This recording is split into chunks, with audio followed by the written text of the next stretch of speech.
representation in crimes that were reported, not just crimes that were charged, crimes that were reported versus the prison population, they found that blacks and Hispanics were statistically underrepresented. The biggest problem for blacks and Hispanics living in the inner city is that there aren't enough police officers there to actually take care of them and police the crime and make their city safe for investment in education.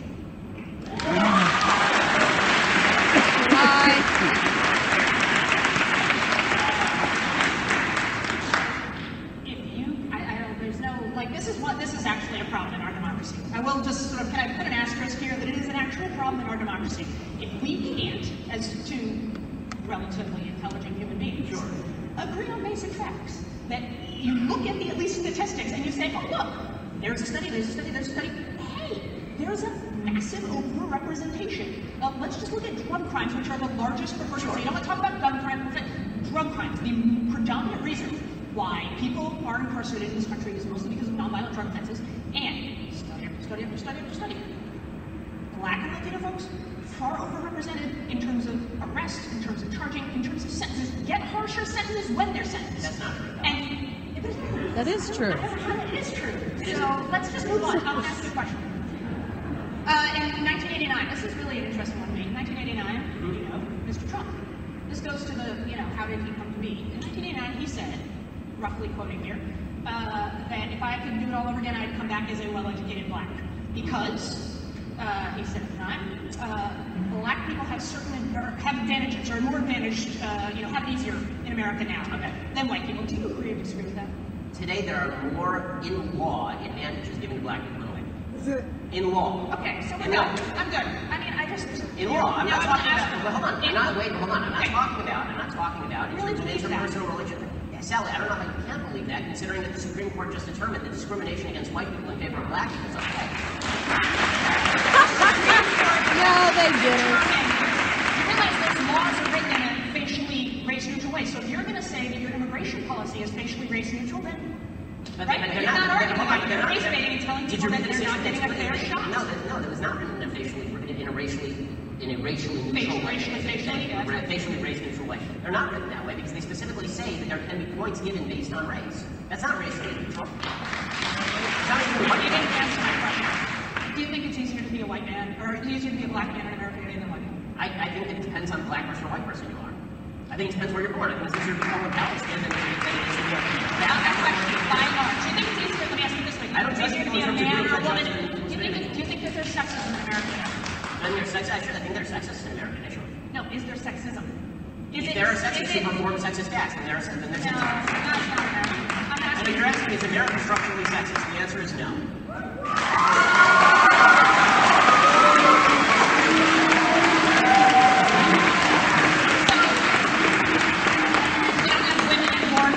Women are underrepresented in boardrooms, women are underrepresented in Congress, women are underrepresented in 270 years of the White House because... Okay, so I'm not saying there wasn't historic sexism as far as the White House. Was that it? It has faded away gradually to the point where women are now... This is how change happens. It has not. The fact is that when it comes to college admissions, for example, there are more women than men going to college. That's correct. When it comes to graduate schools, there are more women than men going to graduate schools. Yes. Okay, when it comes to jail, which you just cited, the vast, well over 90% of the people in jail are men. Is that because the system is sexist against men?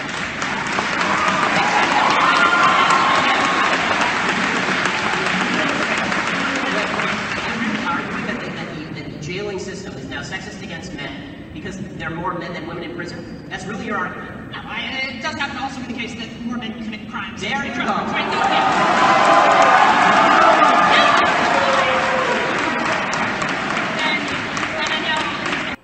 Bill is what Bernie Sanders has on his in the Democratic side. Does that continue to build, or do we kind of move back towards the middle?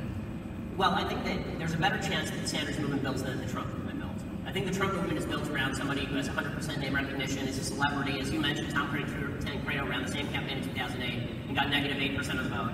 The fact that Trump is so successful is largely due to the fact that people know him from TV, and TV creates people who people like and make friendly, and so people kind of brush off the fact that he's the kind of turd sandwich that he is. As far as Bernie Sanders, turd sandwich? Yes. Okay. Well, that's hashtag turd sandwich. In case people were wondering. Bernie Sanders, I think, because he is the worst representative of his philosophy possible, and still he almost overcame Hillary Clinton. That's national movement. Right, like Trump, so I think that what happens on the right is basically, it depends how bad Trump loses. If Trump loses very narrowly, I think there's going to be a lot of recrimination against people like me who didn't vote for him. They're going to try and claim the conservatives sunk him. It was our fault that they didn't do well with the establishment, it only backed him more. If he gets schlonged, as he likes to put it, right? If he loses by 1,000 points, then it's good. Then I think the Trump coalition is still part of the conservative coalition, because every politics is a politics of coalition, unfortunately. But I think that they lose a leadership position in the Republican Party, and then I think it's a real battle between the old guard Jeb Bush crew and the new Ted Cruz crew, and they fight it. On the left, I think that Hillary knows what's coming, and that's why she adopted half of Bernie's platform. So I think that the left is moving further to the left, and I think that the right, it's yet to determine whether they're going to move further to the right or further to the left. Do they go Kasich Republican, or do they go Cruz Republican? Sally, does the language and rhetoric of the past few years, does it intensify? Do the words and the language, or does the... Yes. It looks as though it's, I want to speak to that as with the other question as well. This may sound surprising to some folks in the room, but when the Tea Party first came into existence, the very beginning, I was actually tremendously optimistic. Because you might remember, the Tea Party began not as a fight against Washington per se, or Democrats, or healthcare, or anything like that, or immigration, whatever. It began as a fight against the taxpayer-funded bailout, right? Thanks. And I was against it too. Thank you. Yes, right person. Yeah, right. And occupying Tea Party, very similar. And I thought, okay, finally, here we are in this country. It took the second greatest recession ever, but here we are in this country. Forget all the politics, forget all the partisanship.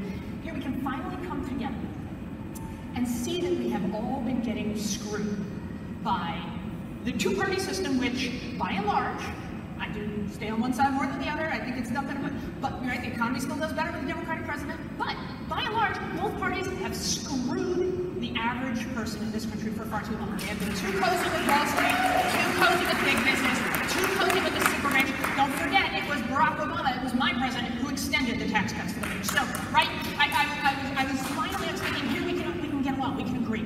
We can have a real populist economic revolt in this country. Here's the problem. My side, the Bernie side, right?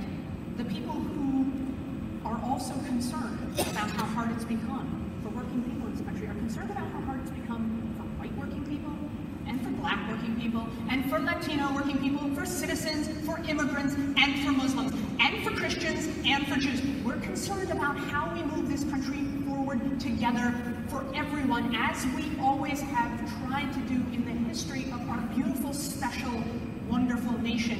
Whereas Mr. Trump and the Republican right is increasingly pushing us toward that prosperity through bigotry vision that says we can only be great again if we push out the people who we think are making this country bad.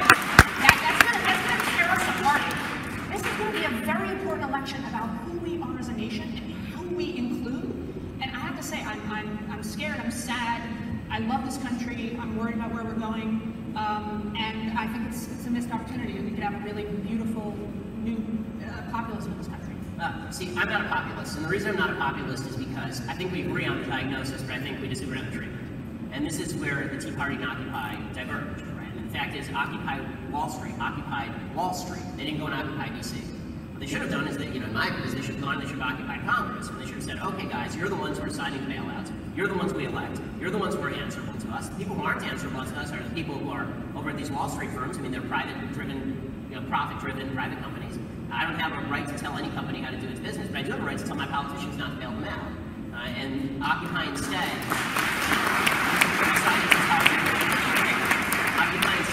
decided, and I think Bernie Sanders too decided instead, they said, it's bad that we have government colluding with big business, so let's have more government colluding with big business, or more government taking over big business in general and regulating it. My view is it's bad to have government colluding with big business. Let's get government completely out of the business of doing business at all. That I think is an honest ideological disagreement, which is why I've always said I think that I appreciate that Bernie Sanders is out there, at least to articulate that viewpoint, whereas I think Hillary's utterly incoherent. I think that she says sometimes things that appeal to the Wall Street crew, and sometimes she says things that appeal to the Bernie Sanders crew. Trump, I think, to lump Trump in with those of us who actually believe in constitutional individual liberty is ugly. It's the reason why I'm not voting for him. I mean, you can't look at me and say, you're Trump, when I have officially said I'm never Trump, because I find the man to be disgusting. So it's very, so this is, so it's, and for you to blame, and by the way, he gave more money to your party than mine between 1980 and 2010. So the idea that Donald Trump is some sort of standard bearer for conservatives, I'm not saying Republicanism, because clearly he is right now, he's the nominee, but that he's the standard bearer for my philosophy, that's the whole reason I'm not supporting him, is because he's not a standard bearer for my philosophy. All right, that's fair. Donald Trump is not a standard bearer for conservative philosophy. He is a standard bearer for xenophobia, white racial resentment, misogyny, and the idea that we can be a better country. We can be a better country by kicking certain groups out, by marginalizing certain other groups, and by that's what he's a standard bearer for. You're totally right on that. Good point. And I agree on some of this. I mean, again, I think that there are certain things that Trump says about security that are true. I think that if you ignore the fact, as the Obama administration has done, that radical Islamic jihadism has a real impact on American safety, I think that you are endangering people. Wait a minute, how can you say that? I was one of the very first people who said that his blanket Muslim ban was idiotic and was problematic. There's a genuine question. Sure, if I can ask you, right, without a personal attack response, is you don't think that there's a connection between that? By the way, it's growing percentages of the Democratic. There's a majority of Republicans who support banning 30% of the world's population. But also a growing number of Democrats too. You don't think that the kinds of statements you've made, demonizing Muslims, painting a lot of Muslims with a broad radical jihadist stroke, you don't think that feeds into exactly the kind of mindset that now Donald Trump is picking up and running with? To answer your question, let me ask you, I'm sorry to answer a question, the question's kind of telling you to get annoyed, but here's the okay, so here is my question. Do you think that there is a distinction? You speak it to me as a Jew, so we're okay. Yeah, we're okay. So, my Yiddish brethren. Okay, so here's the question. Do you think that there is a distinction worth drawing between Western civilization and radical Islamic civilization? Yes. You think there are differences between civilization? What would the indicators that somebody would be part of a radical Islamic civilization be that would be threatening Western civilization? Yes, the way you asked it, let me try this. If what you're asking is, do I think there's a difference between cultures, religions, political traditions, and people within those traditions, yes, right? Because it always comes down, I wouldn't want to paint Christianity or Judaism with a broad stroke either, right? So let's not do that. If you're asking, is there a difference between extremist, hateful, anti-individual, anti-liberty groups and traditions, and those that, within those identities, within those groups, within those countries, that support freedom and progress and equality and inclusion? Absolutely, yes. Okay, now let me ask you a second question. Do you think that there's any correlation between the culture and the percentage of people in that culture who believe the things you don't like? Meaning that if you have a high percentage of one group, right, if you have a majority of British Muslims who believe that people who draw cartoons of Prophet Muhammad ought to be prosecuted, right, which I think we can all agree would be a bad thing. And if you draw, do you believe that we should prosecute people who draw Muhammad? I do not. Okay, so we agree. So if that's it, and I assume that you would think that this is an anti-Western civilization position. I'm not going to parse it in that way. Look, Why? Well, listen. I brought my pack of seagulls with me. I know. I didn't want to make fun of you. It all kind of sounds like the seagulls in Finding Dory. Or no, Finding Nemo. Yeah. Right? All right, sorry. I just had a little challenge in my video. Thank you. Why? Yeah. You gotta answer the question. It's anti-democratic. You're right. I'm against it. I just wouldn't say it's Western civilization, right? I mean, it's. Okay, so anti-democratic. You wouldn't. So I'm against it. What do you want? I'm against it. So right? But I'm not going to say, like, there are lots of. So here's my answer to your question. There are people in this country who I disagree with vehemently, who disagree with my right to exist. Let's not forget that after Orlando, there were Christian pastors. Now, we can all disagree about whether they should be able to claim the label Christian. But whatever, who said I should die? I would say it's good to die. And historically in this country, it has been a much greater number. I didn't want them kicked out of my country. I didn't say, hey, you can only come to this country if you believe this, and this. We wouldn't have had a lot of people come to this country, including, by the way, my ancestors. So you're right, I'm against their views. I'm against their views, I'm against their views, I'm against their views. This is the last follow-up. Okay, so I promise, this is like chain misleading. That's cool. You go ahead. So the last follow-up here is, if you believe that, so where do you draw the line? Where is the person who say this person doesn't get it? Make him answer the question. Listen, if they want to actively do harm to our country, they don't get to come in. Wait, this is where the line comes down to. So your only criteria is if they want to kill Americans. That was actually my only criteria. You just kind of sorry, go ahead. But listen, I don't know. Do you want to sit here and rewrite, immigration law and refugee and asylum screening? Yes. Let's do that. Yes, that sounds good. We have time. Let's do it. Answer her question. Yeah, answer her question. I think the simplest way to answer your question is this. I do not want radical extremists, terrorists, or would-be terrorists who have any inkling of doing harm to this country or probably any other country, or anyone within this country, to come into our country. End of discussion. By the way, here's an interesting one. Nobody fucking else does either! There is no one who wants that, despite the right saying Obama is on the side of the terrorists. Where do you think that kind of rhetoric leads? I care about this country, you care about this country. Do not suggest that because I want to uphold the beautiful, incredible, and unique qualities of this country, in which we have been a safe space for people who have been fleeing wars, fleeing religious intolerance, and trying to become a beacon of progress in this world.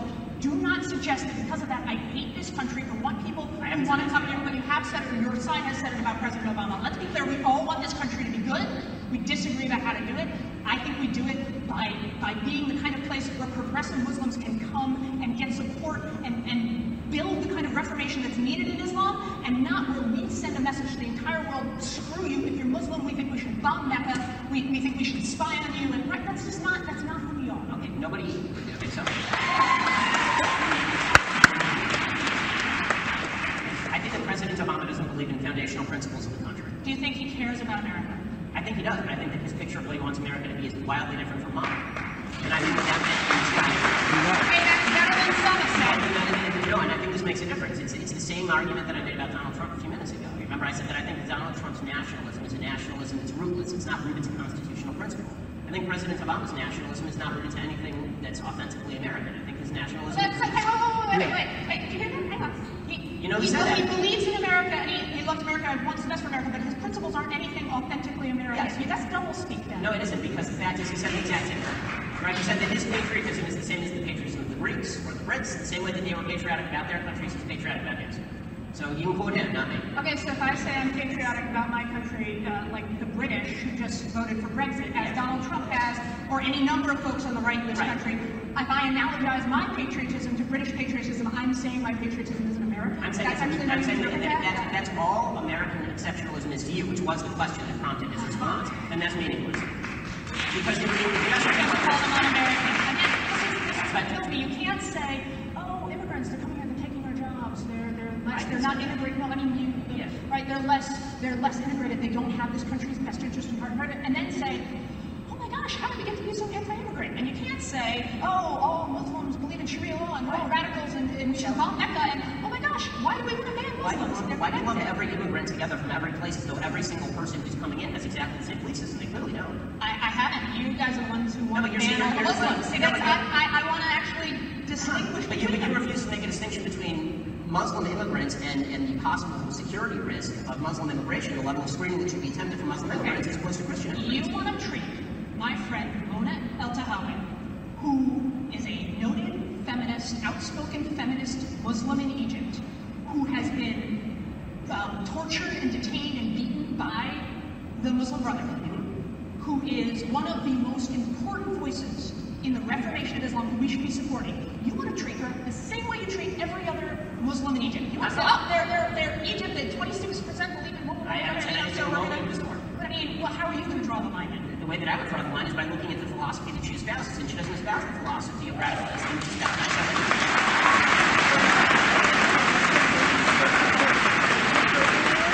what if I told you she believes in Sharia? Now what? What, that she believes? Depends what kind of Sharia she's talking about.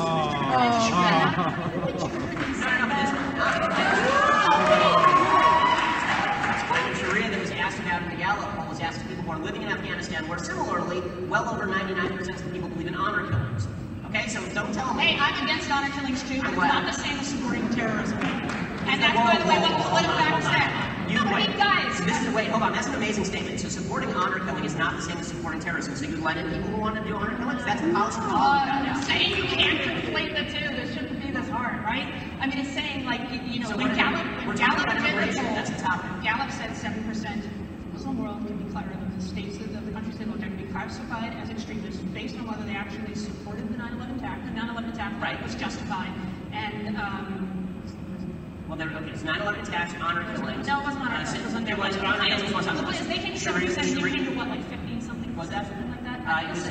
well, the polls don't. Listen, I'm just excited that you would go person by person as opposed to broad countries and broad swaths of regions. That's been my position. That's great. I'm good. I wish the rest of your side would join you in that, because that has not been the messaging that Everybody in my side of the conservative movement has, and 63% of the Republican Party wants to ban 1.5 billion Muslims flat from this country. It's total plurality of Democrats. Yeah, I mean, No, under 40%. It's almost 40%. I mean, it's growing, obviously. So the cycle is okay. So here's the problem that I have here is that we can talk about what we think of. You'll notice that I never bother to cite the Quran, for example, because when it comes to religious differences, I don't care whether someone prays 5 times a day in Mecca or 3 times a day in Jerusalem, right? The only thing that I care about is what percentage of the given population is linked to beliefs that are utterly incompatible with Western civilization. Wait a second. And if you believe, You're going to go based on percentages or individual people and their beliefs? well, when it comes to the level of screening that you use, you have to go based on percentages, and then when it comes to individual, and this is true, and then when it comes to who you let in, you go based on individuals. This is true. This has always been true. We have higher levels of It's always been true. Oh, it's always been true. As in, we already do it. We already scrutinize people. We already screen. We already. Right. So then, why the heightened demonization of Islam? Why the heightened demonization? Because, why? it's not a matter of demonizing Islam, but when the president of the United States refuses to say radical Islamic jihad, what it does lead to is a feeling you lauded political correctness a moment ago. Political correctness is at least partially responsible for the massacres in both San Bernardino and Orlando.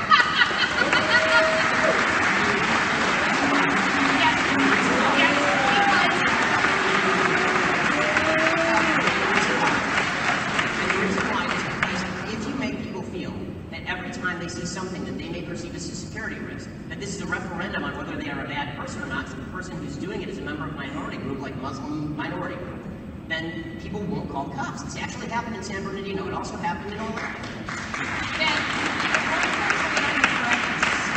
There wouldn't be gay bars for terrorists to shoot up, nor would there be. They won't exist.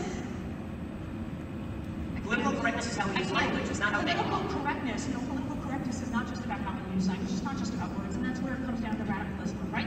And as Hillary Clinton said, who the hell cares what you say? And as Barack Obama said, no general's ever come to him and said, "Hey, if you just use the phrase radical Islam, that would solve the problem."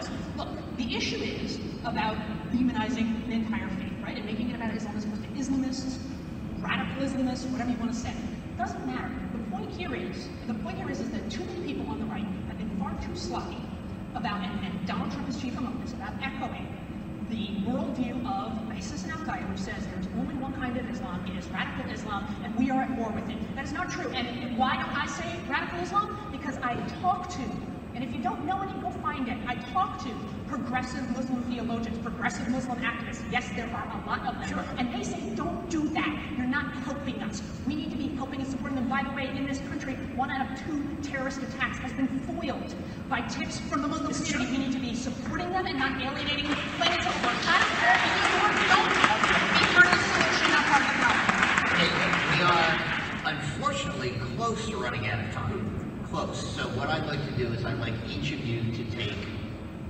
8 seconds, now make it a minute and a half, to kind of sum up, just either get back to the original topic or make a brilliant point or a great joke. I don't care. So who would like to go first? And so, to kind of finish in a different place than we started, I think that one of if I'm looking at what's happening in America right now, that really frightens me.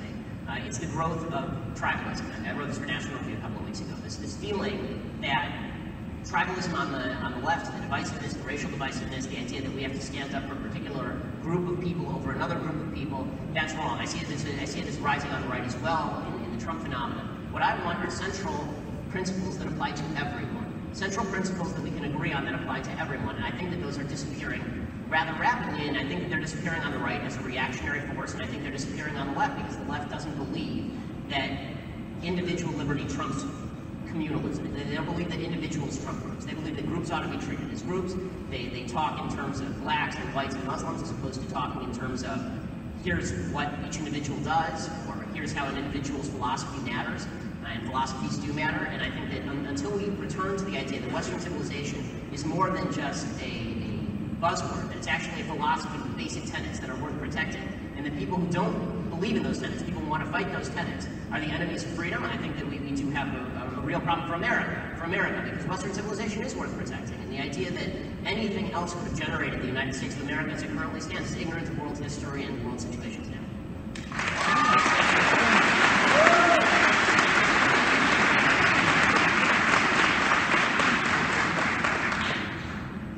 You've been a fun audience. I think that's an incorrect characterization, so let me end with that. I believe in individual liberty, I believe in individual freedom. The left, as I know it, as I have always known it, has upheld a great tradition in this country of saying, fighting for, and continuing the idea that we are all equal. We cannot deceive ourselves if we believe that we have not always been that way. Historically, this is not a very old country, and it has not always been that way. And so we have, as a nation, come together, stumbling, fighting, but over time, to make a more perfect union, and to increasingly get better at treating every individual equally. That's it. That's all we want. Everybody to be treated equally. And by the way, we're very clear when now, I don't think working class folks are being treated equally compared to the very rich. But I also don't think women are being treated equally compared to men. I don't think people of color are being treated equally compared to white folks.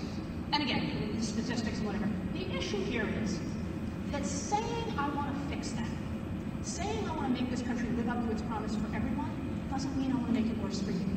Saying that now we're going to help address racial inequality, we're going to say Black Lives Matter, saying Black Lives Matter to go back to the hands up, right? Which, yes, you're right, he didn't have his hands up, fine. But the symbolism I stand by, and that is saying that some people's lives should matter equally, is not saying other people's lives should matter less. And the problem is that's what this election is becoming. It's saying if we want to have a diverse, inclusive country, then that's going to hurt white people, it's going to hurt citizens, it's going to hurt men. Bullshit. It's going to make this country better for everyone, as we have always tried to do.